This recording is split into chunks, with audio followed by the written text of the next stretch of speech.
Robb Stark had never imagined standing where he was now, in the heart of King's Landing, the Iron Throne looming before him, its jagged steel reflecting the last rays of the sun.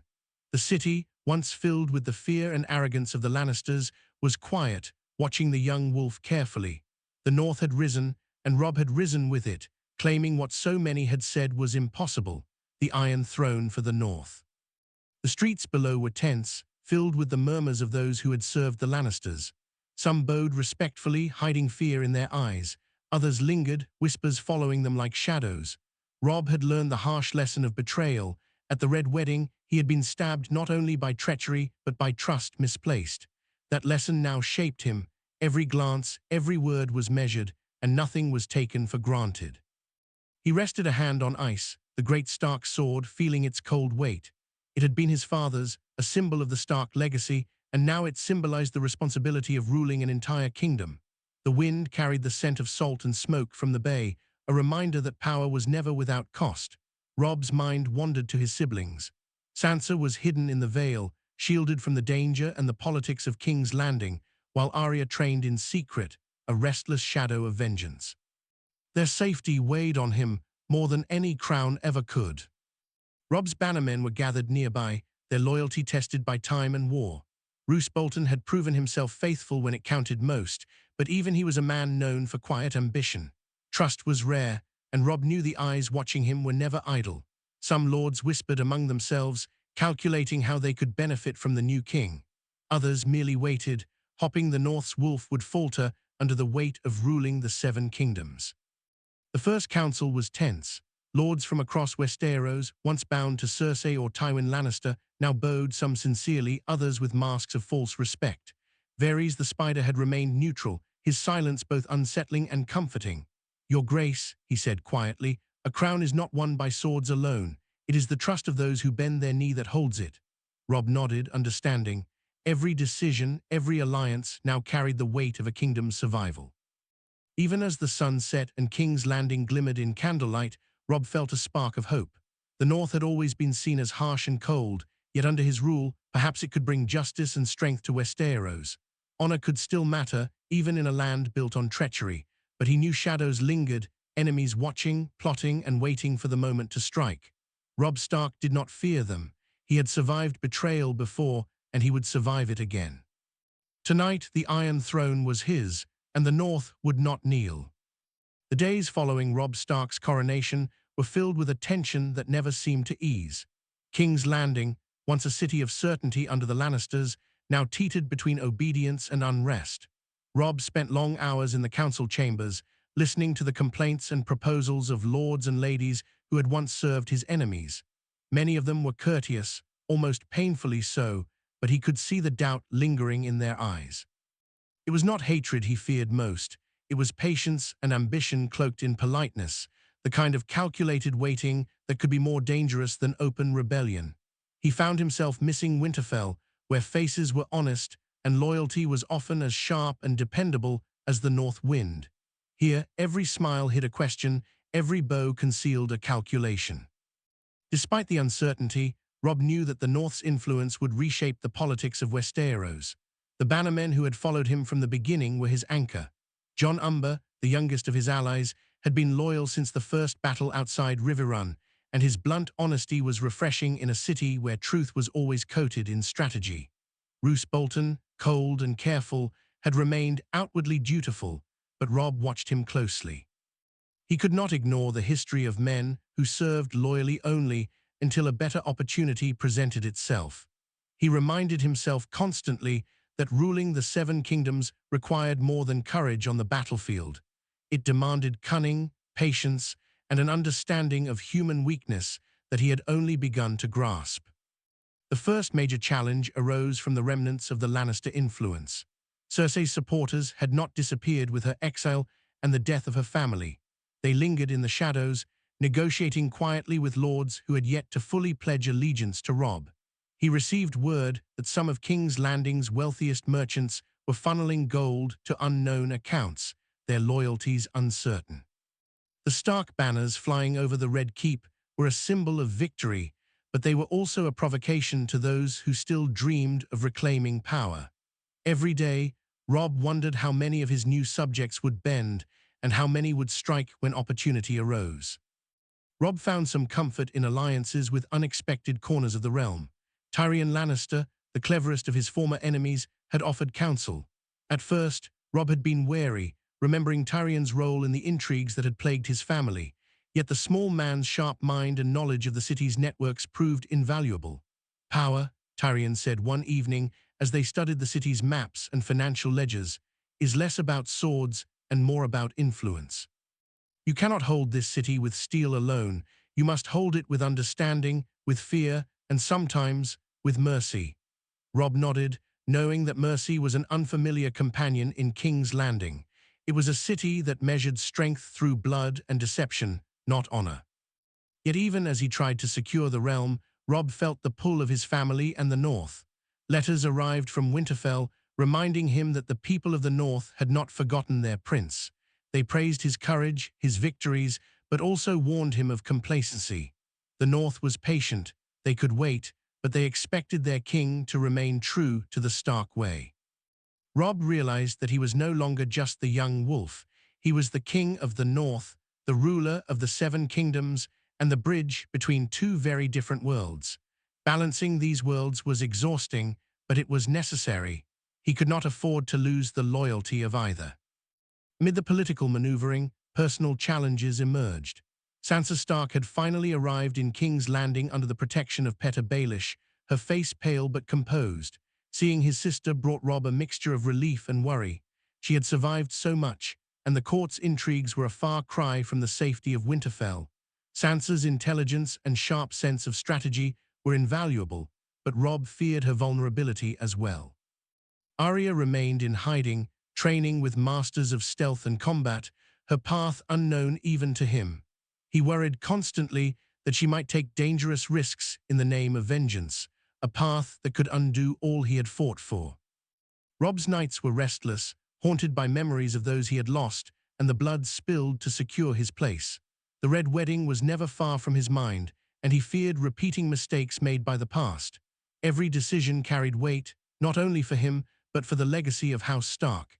He often walked alone along the high walls of the Red Keep, staring down at the city below, imagining threats lurking in every shadow. Some nights the wind carried whispers of rebellion, or so he thought, though sometimes it was just his mind replaying the horrors he had survived. He knew that vigilance could never falter, not even for a moment. And then there were the whispers of war from distant lands. The remaining Lannisters in exile were amassing armies, and reports arrived of unrest in Dorne and the Riverlands. Robb realized that his victory was only the beginning. Ruling the Iron Throne was not merely claiming a seat, it was defending it against enemies who would never forgive him for what he had taken. He called for meetings with his generals and bannermen, planning strategies not just for defense, but for swift retaliation. Every decision had to be precise, every move deliberate. Mistakes could cost not just his life, but the lives of those he loved and the stability of his rule. Through it all, Robb clung to his ideals, though they were tested daily. He wanted to rule with honor, to prove that the North's values of loyalty and justice could survive in the deceitful courts of the South. But the city taught him lessons of compromise, of necessity, of shadows. He realized that sometimes honor alone could not win battles. Sometimes a king had to make choices that weighed heavily on the soul, choosing survival over righteousness. As weeks turned to months, Robb Stark began to understand the true cost of his throne. He had survived betrayal, war, and death, but he now faced a constant test, the challenge of keeping Westeros united under a ruler from the north. He knew enemies would always watch, always wait, yet he also knew that for the first time, the North had a voice that could not be ignored. The Iron Throne was his, and the North's wolf would not falter. Every day, every council meeting, every decision was a step in a dangerous dance of power, loyalty, and survival, a dance Robb Stark had no intention of losing. Winter had arrived in King's Landing, though it carried none of the comforting cold of the north. The chill that bit through the city streets seemed sharper, more sinister, as if the walls themselves whispered of plots and hidden daggers. Robb Stark felt it in his bones, the weight of the crown pressing heavier than ever. The city had accepted him outwardly, banners of House Stark fluttering over the Red Keep, yet beneath the veneer of loyalty, shadows stirred. He had survived the Red Wedding, but that memory served as a constant warning. Betrayal was never gone, it merely waited for the right moment to strike. Even here, among those who knelt, he sensed the subtle tension of ambition, the quiet calculation of men who would see him fall if given a chance. The first sign of trouble came unexpectedly. A series of letters reached him, written in careful hands, each claiming knowledge of conspiracies against his rule. Lords and merchants, once his allies in name, were accused of funneling gold to exiled Lannisters, secretly plotting to weaken his position. Robb read them with a growing sense of unease. He had dealt with spies and traitors before, but the court in King's Landing was a labyrinth unlike any battlefield he had known. Every smile hid a question, every bow masked a knife.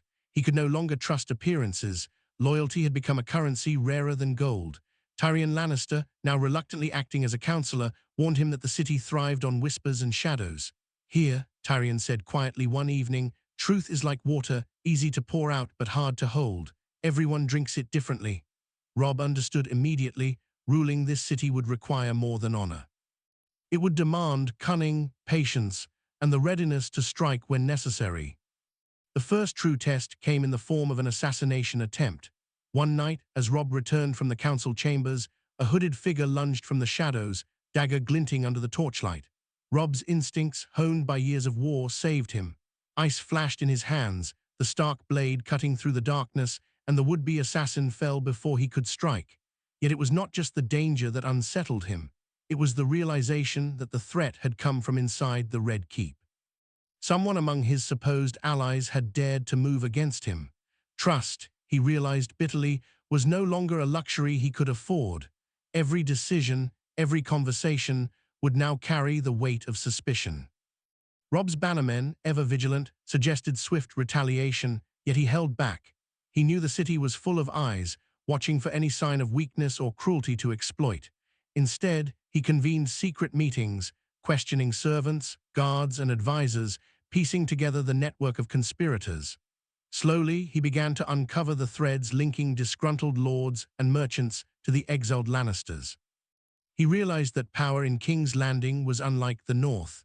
Here, ambition and fear were entangled, and enemies often wore the mask of friendship.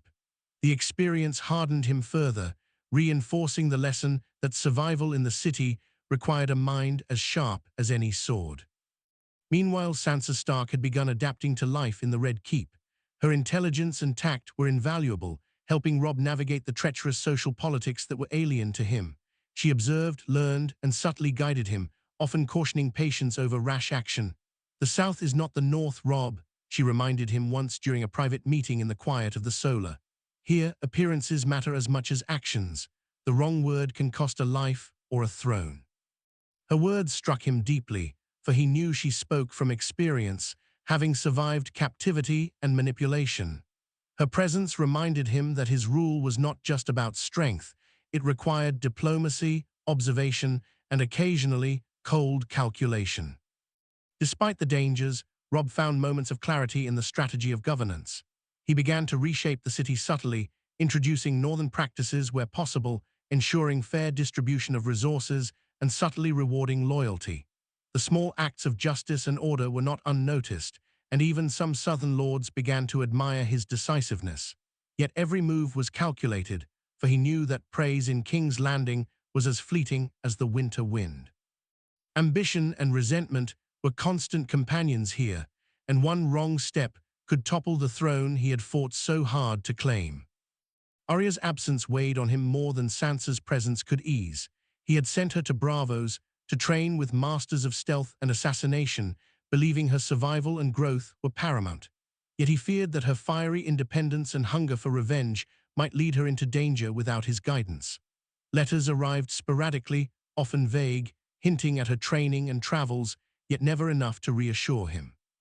Robb's mind constantly returned to the Red Wedding, to the cost of misplaced trust, and he could not help but imagine the worst for Arya, even as he clung to hope that she would emerge stronger than ever. Tensions with the remaining Lannisters and their supporters escalated. Reports arrived that armies were gathering in the Reach and Dawn, driven by those who refused to accept a northern king. Robb realized that ruling the Iron Throne was not merely a matter of claiming a seat, it was a battle of constant vigilance. Every lord, every soldier, every merchant had the potential to turn against him if opportunity arose. He began sending envoys, forming alliances, and occasionally demonstrating strength in subtle but unmistakable ways. His leadership style was evolving, less the youthful warrior, more the calculating king, balancing the needs of war, governance, and survival. One evening, as snow began to settle lightly on the city, Robb stood atop the Red Keep, looking down over King's Landing. He reflected on the journey that had brought him here, from the battlefields of the Riverlands, through betrayal and blood, to the throne itself. The Iron Throne was heavier than he had imagined, not just in its cold, jagged metal, but in the responsibilities and dangers it represented. He understood now that the Seven Kingdoms were a living entity, one that demanded constant attention, sharp judgment, and unyielding resolve. To rule was to navigate a web of shadows, to balance fear with respect, and to remain steadfast when the world seemed intent on collapse. In that quiet, frozen moment, Robb Stark made a vow to himself. He would not merely survive in King's Landing, he would endure, adapt, and master it. The North had given him strength, and he would carry its values into every corner of the Seven Kingdoms. Betrayal would be met with decisive action, loyalty with respect, and ambition with careful management. He understood, finally, that being a king was not about victory in a single battle. It was about surviving the unending war that was life itself, where friends could become enemies and enemies could become pawns. The shadows of conspiracy had not disappeared, and the threats of the exiled Lannisters still loomed. Yet for the first time, Robb felt a quiet confidence. The North's wolf was in the heart of the South, and he would not be undone by whispers, fear, or deceit. Ice rested at his side, a symbol of the past and a reminder of the Stark legacy. Robb Stark had taken the Iron Throne, and though the path ahead was treacherous, he would walk it with the resolve of a wolf who had survived blood, betrayal, and fire. The Iron Throne was his, the North had its voice in every decision, and the Game of Thrones would now be played under the watchful eyes of a young king who had learned the cost of survival. The first full winter under Robb Stark's rule in King's Landing brought more than snow and biting cold. It brought unrest that simmered beneath the surface. Though the city outwardly displayed loyalty, whispers of rebellion and plots against him multiplied. Even those who had pledged allegiance were not immune to ambition, and Robb realized that ruling the Seven Kingdoms required constant vigilance. Each day brought new challenges, disputes among lords, merchants scheming to hoard supplies, and rumors that exiled Lannisters were forging alliances to reclaim power.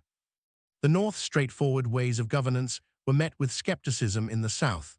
Honor and justice were principles the city had not seen in years, and some viewed Robb's methods as naive, even dangerous. He understood that he could not simply rule as he did in Winterfell.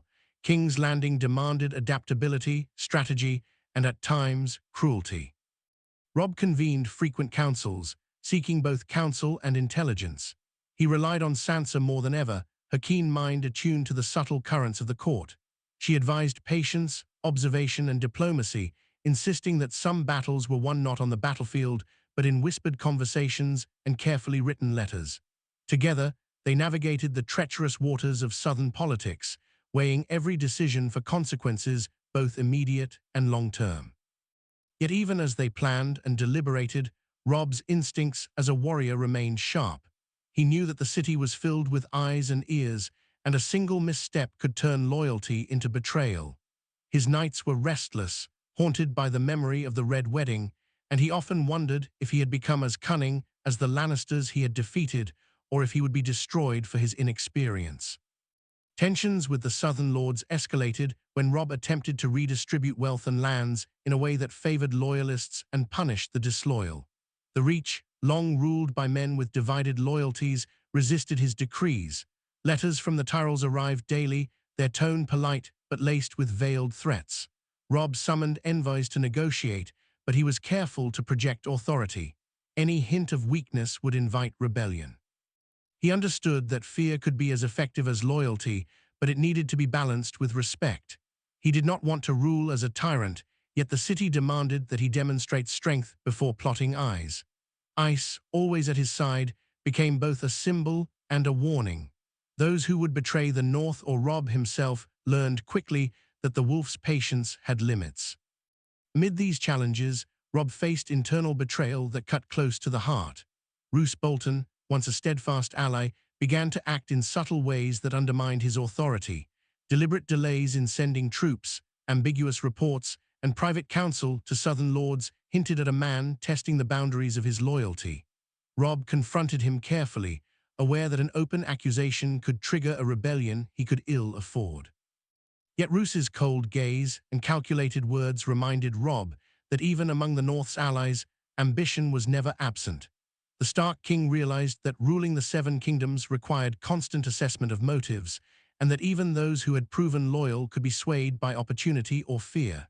Trust, he had learned, was earned and maintained daily, not assumed because of shared victories. Beyond the politics, Robb struggled with the personal toll of leadership. Sansa, Arya, and the memory of his parents weighed heavily on him. He missed Winterfell's familiar halls and the straightforward loyalty of his bannermen. Here, in King's Landing, even friends had hidden agendas, and love or kinship could be exploited as tools of manipulation. Sansa's guidance was invaluable, yet he feared that her cautious nature could be used against him, that someone might manipulate her loyalty to weaken him. Arya remained absent, training in secrecy, and Robb feared the consequences if she returned too impulsively or with vengeance unchecked. He understood that ruling a kingdom was not merely about enforcing laws or winning battles. It was about controlling chaos, predicting threats, and protecting those who mattered most. Meanwhile, news from the exiled Lannisters fueled unrest. Word reached Robb that Jaime Lannister was gathering forces in the west, while Cersei quietly courted support among discontented lords in the Riverlands. Their goal was clear: reclaim the Iron Throne. Robb understood that a single decisive battle could determine the fate of the Seven Kingdoms, yet he also knew that war now carried greater risk.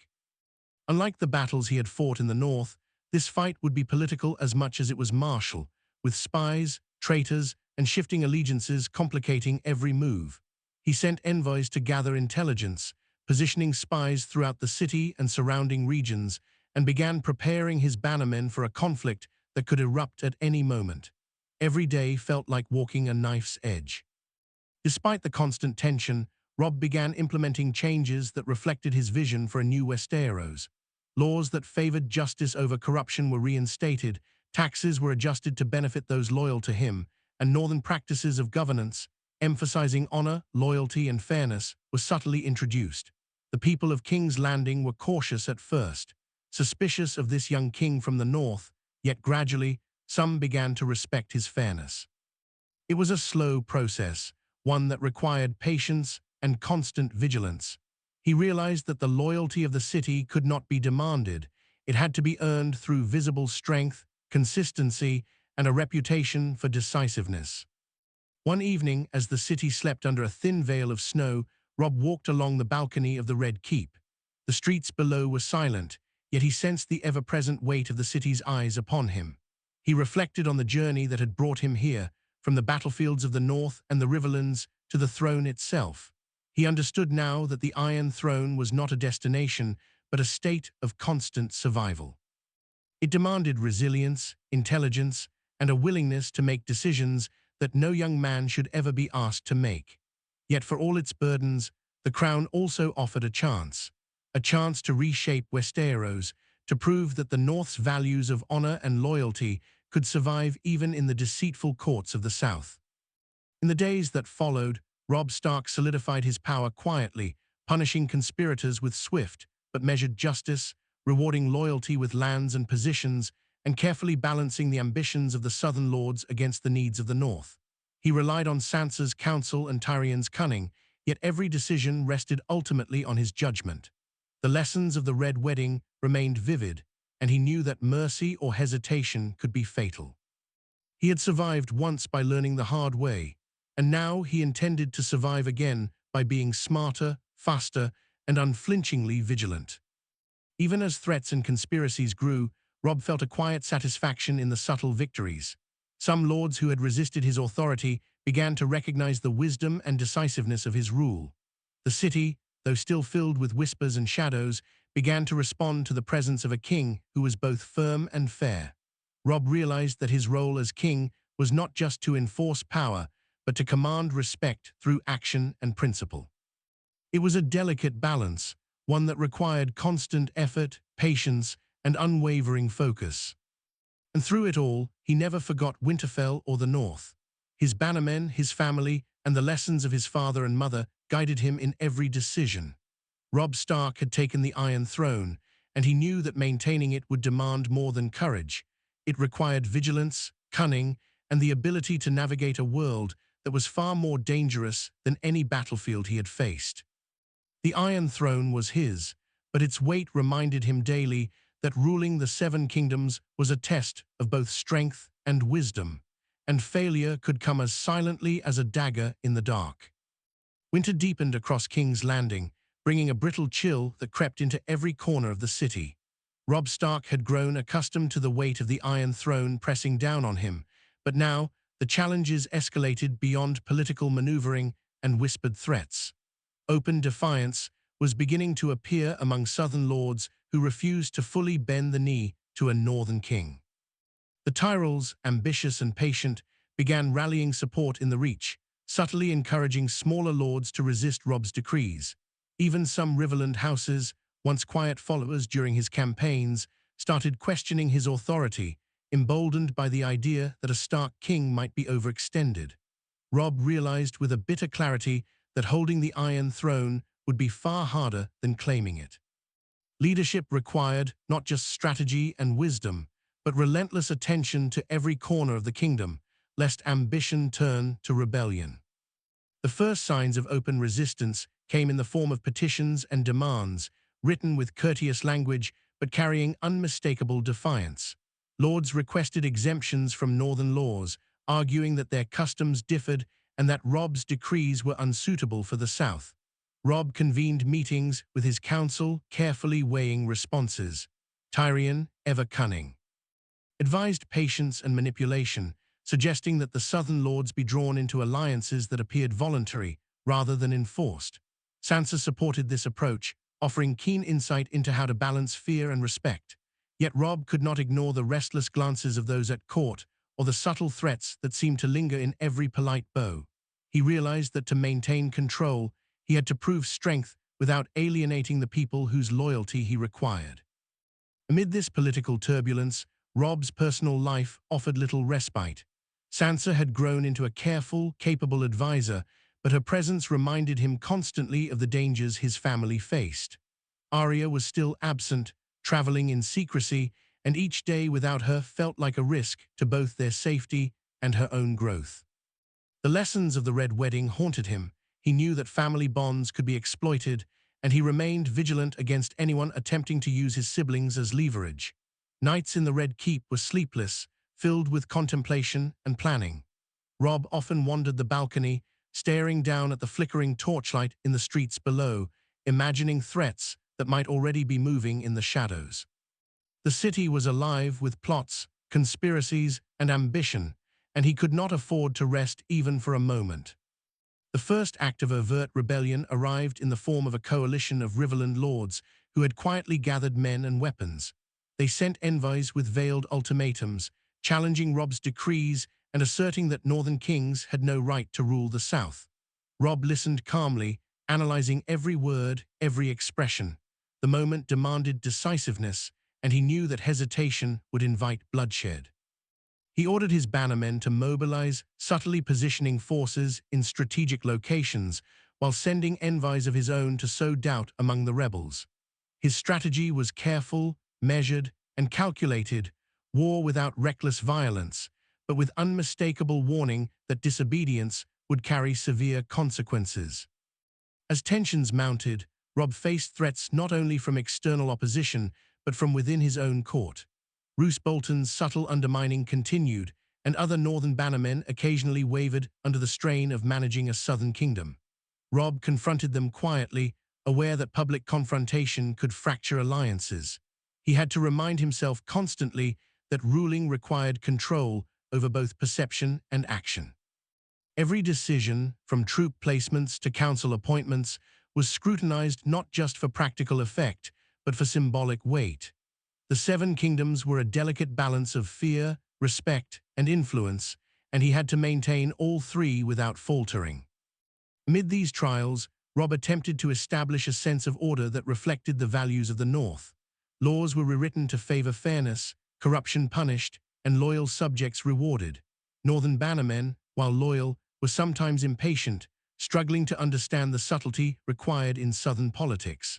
Robb found himself acting as both general and teacher, guiding his allies through a system that required strategy beyond the battlefield.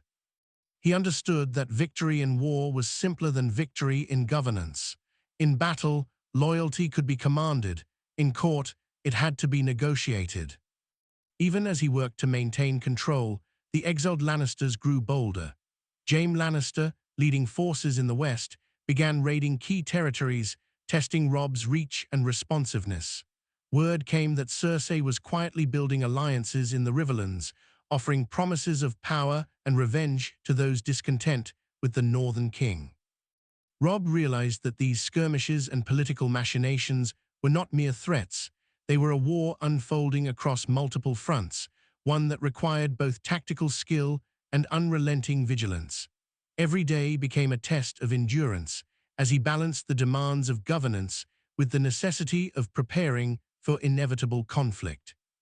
To strengthen his position, Robb relied heavily on Sansa's intelligence and Tyrion's counsel.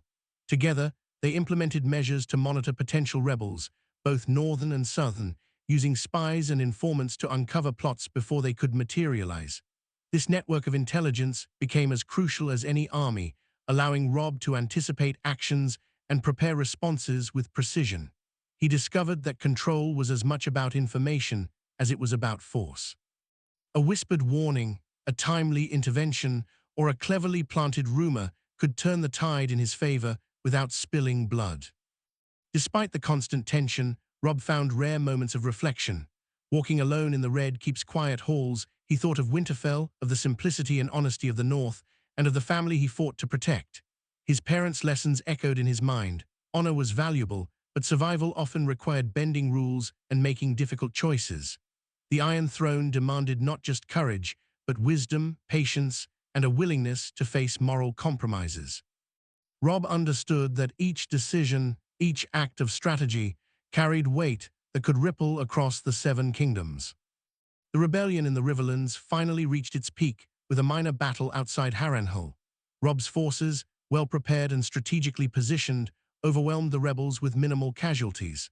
The victory sent a clear message: defiance would not be tolerated, yet his measured response prevented alienating other lords who might have seen heavy-handed punishment as tyranny.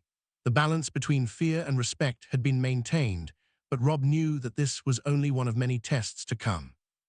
The exiled Lannisters were still gathering strength, and discontent within the court remained a constant challenge. Each day, he reminded himself that vigilance could not falter. Through all of this, Robb's personal resolve strengthened. He realized that the Iron Throne was more than a seat of power. It was a test of endurance, judgment, and the ability to adapt. The North had survived harsh winters and brutal wars, and now that resilience would guide him in the South. Betrayal, rebellion, and ambition surrounded him, but he drew strength from the lessons of his family, the loyalty of his bannermen, and the unwavering principles of the North. Robb Stark had claimed the Iron Throne, and though the road ahead was filled with danger, he was determined to endure, to prevail, and to reshape Westeros in the image of a Stark king, honorable, cunning, and unyielding. Spring arrived in King's Landing, but the warmth of the season did little to ease the cold realities of ruling a city filled with deception.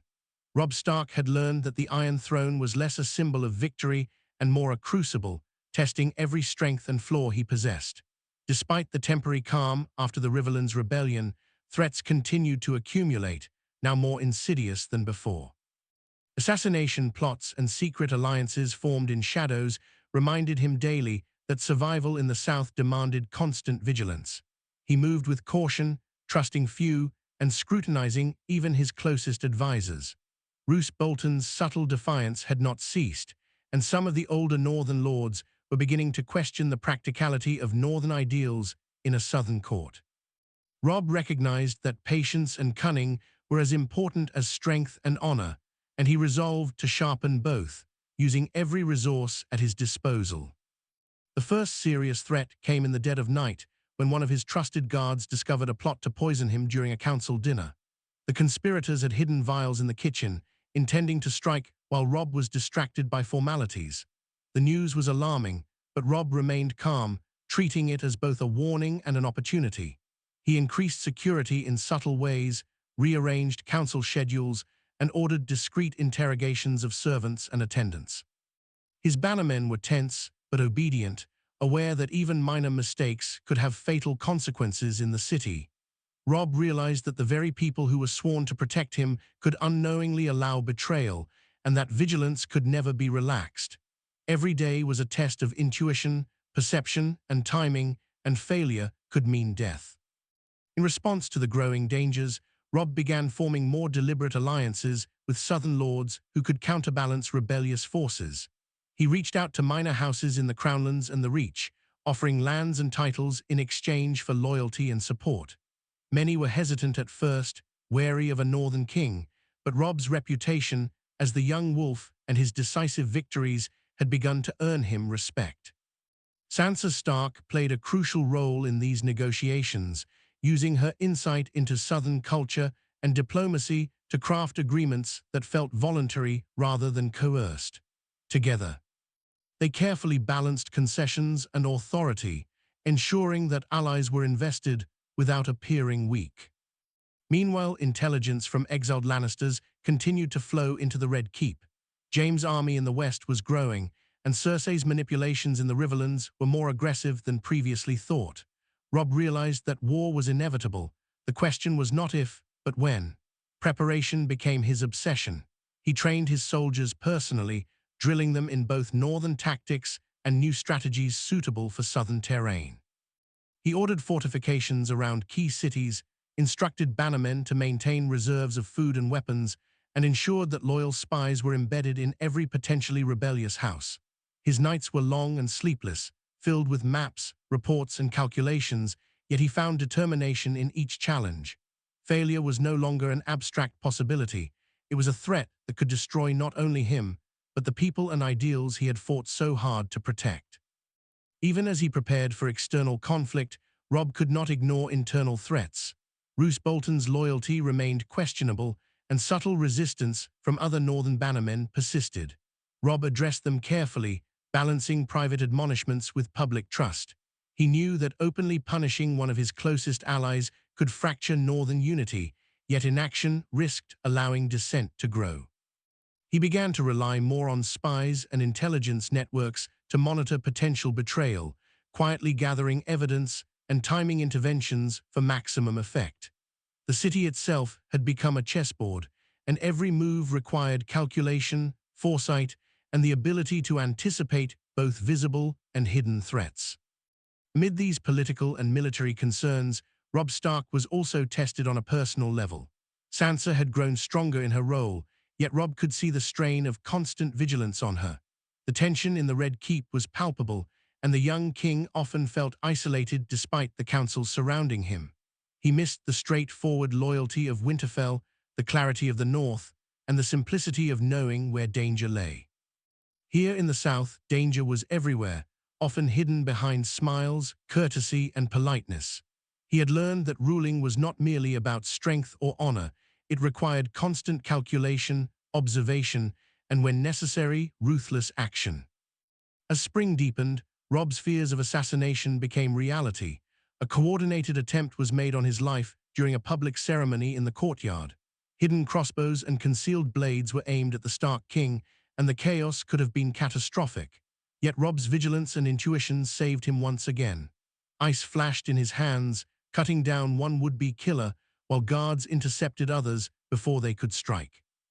The attempt was precise and well-planned, clearly orchestrated by someone with intimate knowledge of the Red Keep's routines. Robb realized that the enemy was not just outside the city walls, but embedded within them, testing weaknesses he had not yet identified. The attack hardened him further, reinforcing the necessity of vigilance intelligence, and strategic foresight. In the aftermath of the attempt, Robb convened a council to assess both the damage and the implications. He ordered an investigation, interrogating everyone from servants to advisors, discovering that discontented Southern lords and remaining Lannister supporters had been coordinating in secret. Punishments were swift yet measured. Traitors were executed or imprisoned, but the city was reminded that justice would be precise, not arbitrary. Robb understood that fear alone was insufficient. It had to be combined with the perception of fairness, strength, and intelligence. Only by balancing these elements could he maintain authority over a kingdom that viewed northern rule with skepticism. Despite the constant threats, Robb found moments to reflect on the path he had chosen. Standing alone on the balcony of the Red Keep at night, he gazed at the city sprawled below, torches flickering like stars in the darkness. He thought of Winterfell, of his siblings, and of the family whose guidance had shaped him.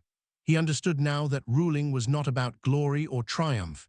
It was about endurance, vigilance, and the ability to navigate danger with wisdom and foresight. The Iron Throne was heavy, and the responsibility it carried was immense, but Robb Stark was determined not to fail.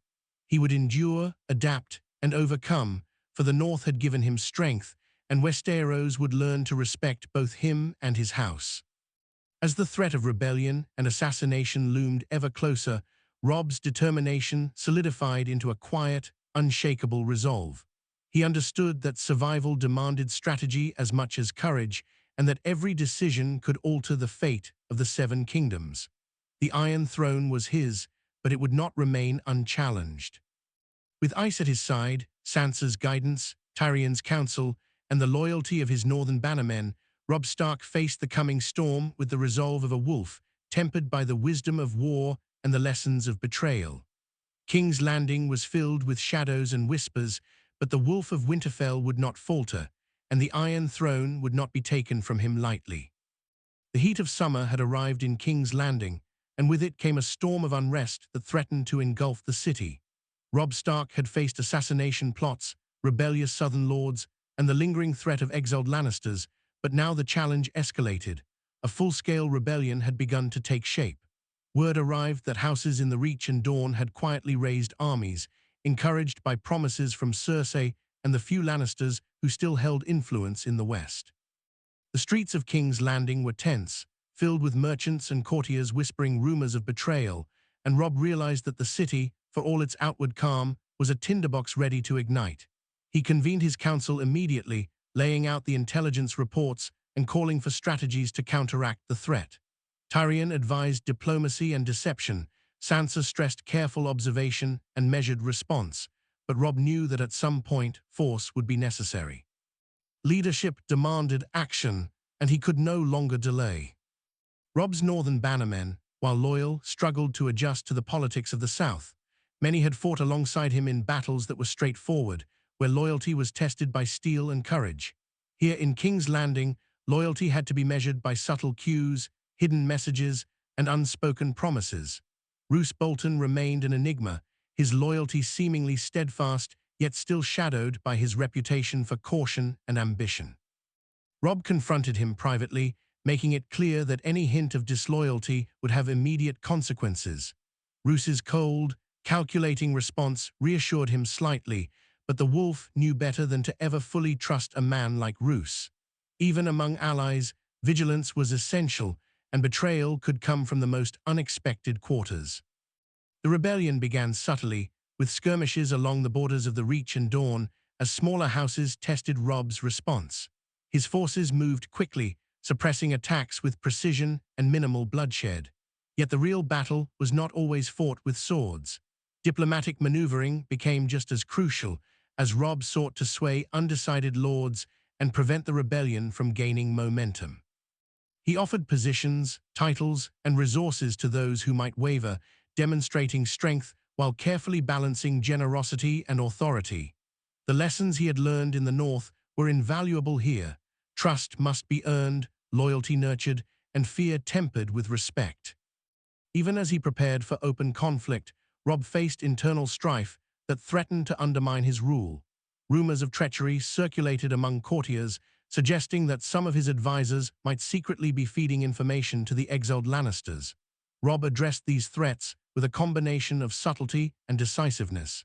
He increased surveillance within the Red Keep, placing spies in key positions and monitoring communications carefully. When traitors were identified, punishment was swift and precise, demonstrating to the city that betrayal would not be tolerated while maintaining the perception of justice. Robb understood that leadership required both strength and strategy, and that fear alone could not secure loyalty. Respect had to be earned, often through careful, calculated action.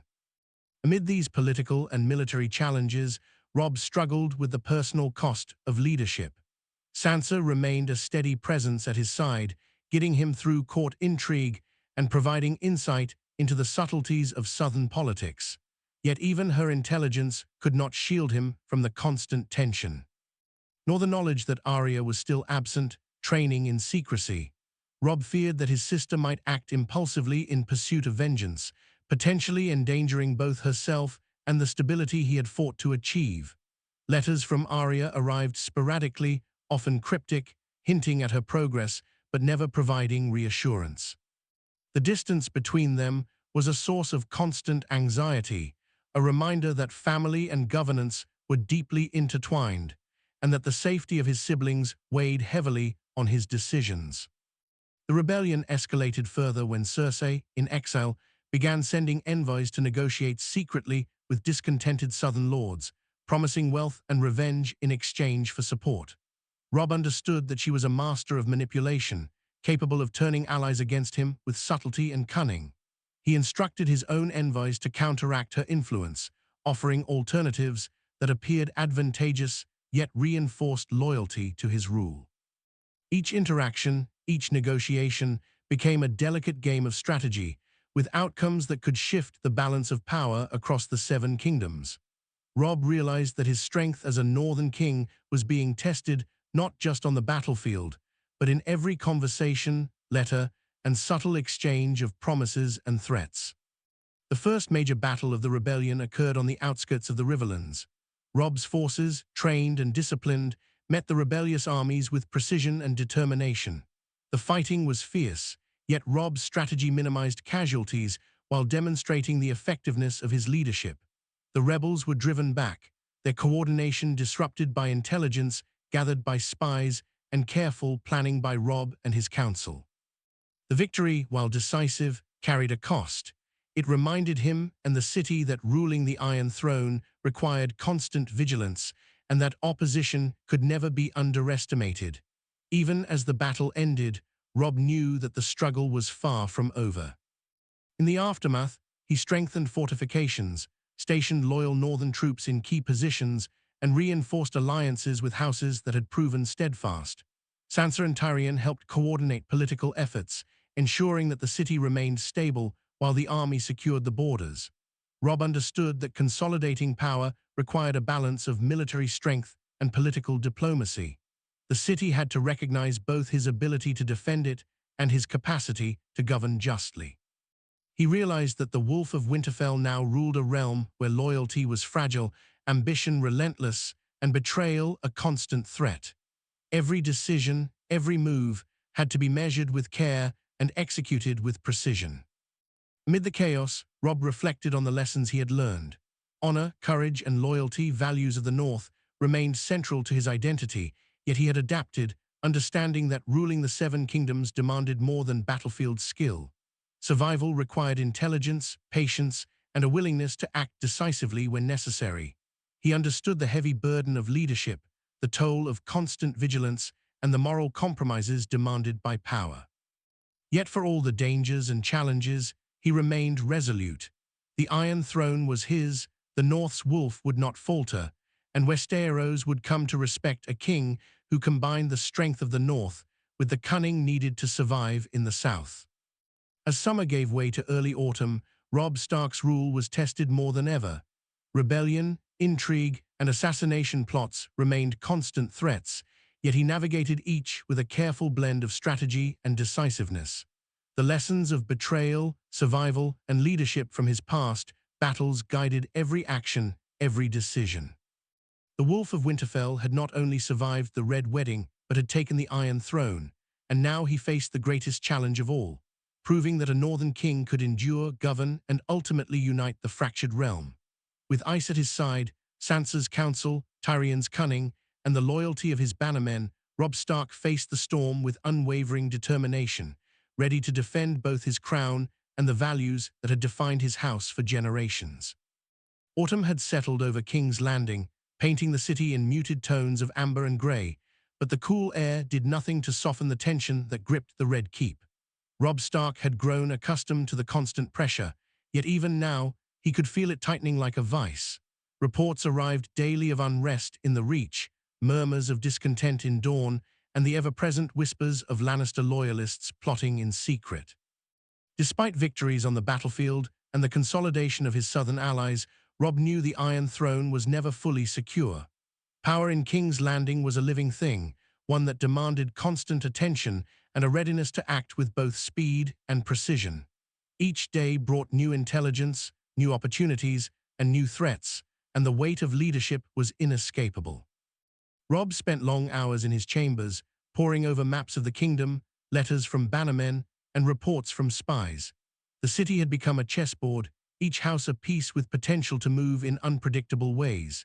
He relied heavily on Tyrion's counsel, valuing the small insights the Lannister offered into the southern mindset, and on Sansa's steady intuition, which allowed him to anticipate subtleties that might otherwise go unnoticed.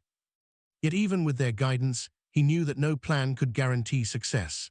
A single misstep, a single underestimated enemy could undo years of careful strategy and plunge the realm back into chaos. He thought often of Winterfell, of the straightforward loyalty of his bannermen in the north, and he longed for the clarity that had once guided him in battle. Here in the south, clarity was a luxury and caution a necessity. The rebellion in the Reach and Dawn was growing more organized, no longer a series of skirmishes, but a coordinated attempt to challenge Robb's rule. Envoys arrived, some bearing threats, others offering false loyalty in exchange for favors or concessions. Robb recognized the danger immediately. Any sign of weakness could encourage further uprisings.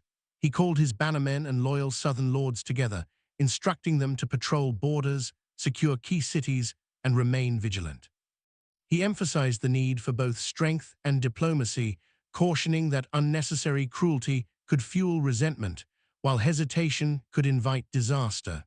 Every decision required careful consideration, balancing the demands of war with the delicate art of governance. Amid these external threats, Robb faced challenges from within the Red Keep itself.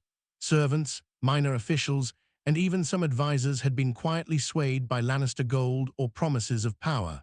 Robb moved cautiously, investigating and interrogating in secret to root out traitors before they could act.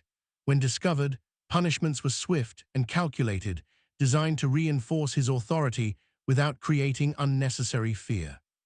The city's perception of his justice was as important as the reality. He needed King's Landing to see him as a firm but fair ruler. Every decision, every act of vigilance was a test of his ability to lead, and Robb took that responsibility with the gravity it demanded. The first significant challenge came from a coalition of discontented lords from both the Reach and the Riverlands. They had quietly amassed troops, planning to strike simultaneously at key strategic points in the kingdom. Robb's intelligence network caught wind of the plan before it could fully materialize. With Ice at his side and his bannermen ready, he positioned forces strategically to intercept each incursion.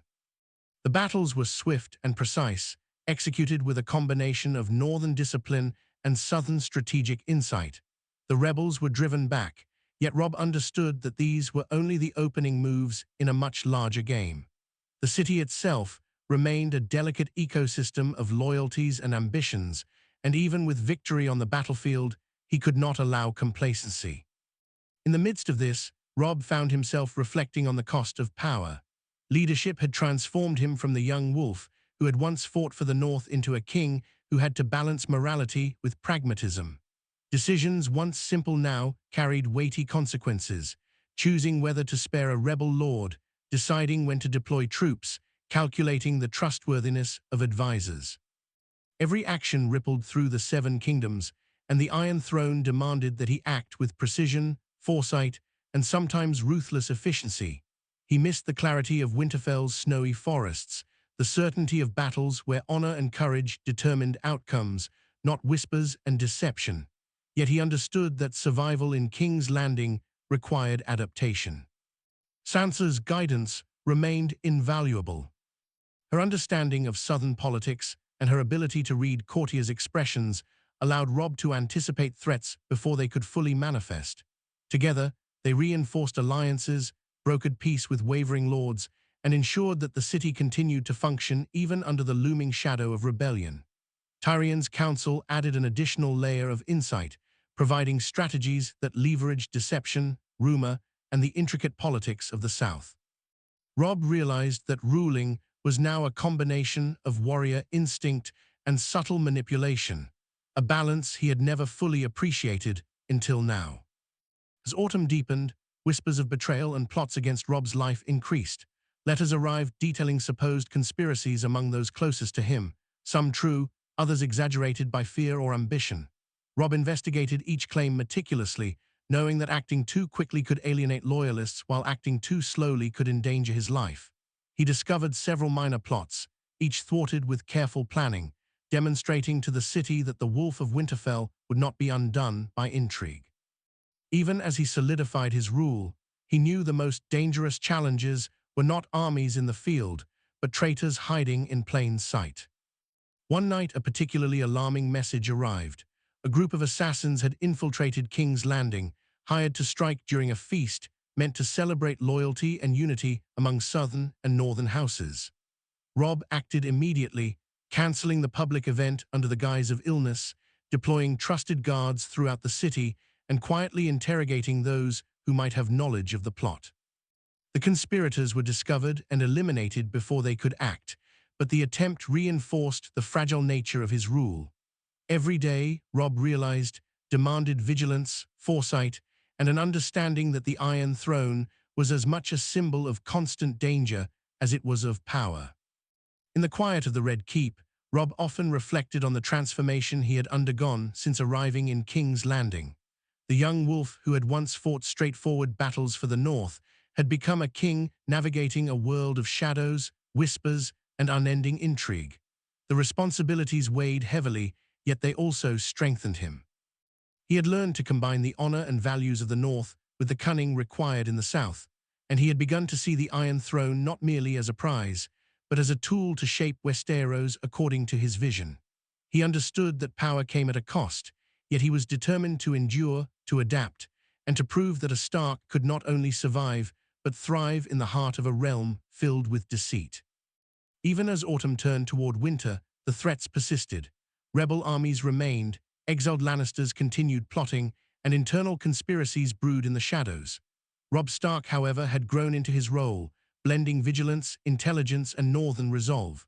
The wolf who had survived betrayal, blood, and loss now stood at the center of Westeros, prepared to defend his crown, his family, and the ideals that had shaped him. The city was tense, the kingdom fragile, and the challenges endless, yet Robb felt an unwavering determination. The Iron Throne had been claimed, and he would meet every threat, whether in battle, intrigue, or subtle manipulation, with the patience, skill, and ferocity of the wolf who had fought for the North and now ruled the Seven Kingdoms. Winter had returned to King's Landing, harsher and more unforgiving than the last, and Robb Stark felt its weight pressing not only on the city, but on the Seven Kingdoms as a whole. Years of plotting, rebellion, and assassination attempts had tested him beyond measure, yet he had endured, learning to navigate the treacherous currents of southern politics while maintaining the honor and principles of the North. The final threats had converged. Exiled Lannisters marshaled forces in the west, rebellious southern lords sought to exploit fractures, and whispers of betrayal still crept through the Red Keep. Robb knew that the moment for decisive action had arrived. He would not merely survive this storm, he would end it. Robb summoned his bannermen, both northern and southern, and gave orders with a clarity that brooked no hesitation. Key rebel lords were to be confronted and offered either submission or exile. Those who refused would face the full might of his army. Troops loyal to him were strategically positioned across the kingdom, and every fortress and city key to supply lines and communication was reinforced. Tyrion's counsel guided him in anticipating Southern Lords' maneuvers, while Sansa's intelligence network ensured that plots within the city could be intercepted before they could act.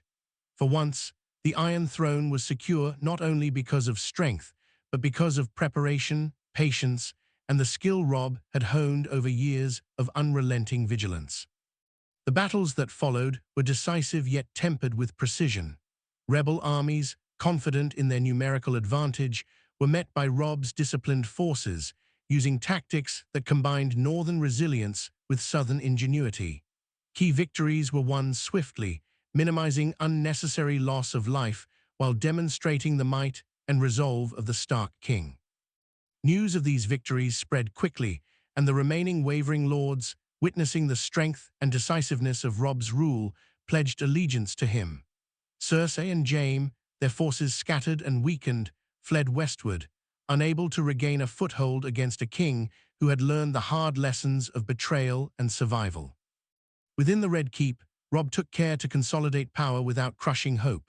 Those who had shown loyalty were rewarded with titles and lands, while traitors were punished according to law, their fates serving as both justice and deterrent. The city, initially wary of a northern king, began to respect his authority. The delicate balance between fear, respect, and justice that Robb had maintained now solidified into genuine loyalty. He had become not only a ruler but a symbol, a Stark who could endure betrayal, navigate treachery, and govern a fractured kingdom without losing the core values of honor and integrity. As winter's frost deepened, Robb walked the walls of King's Landing, ice at his side, reflecting on the journey that had brought him from the battlefields of the north to the Iron Throne itself. The weight of the crown was immense, yet he felt ready.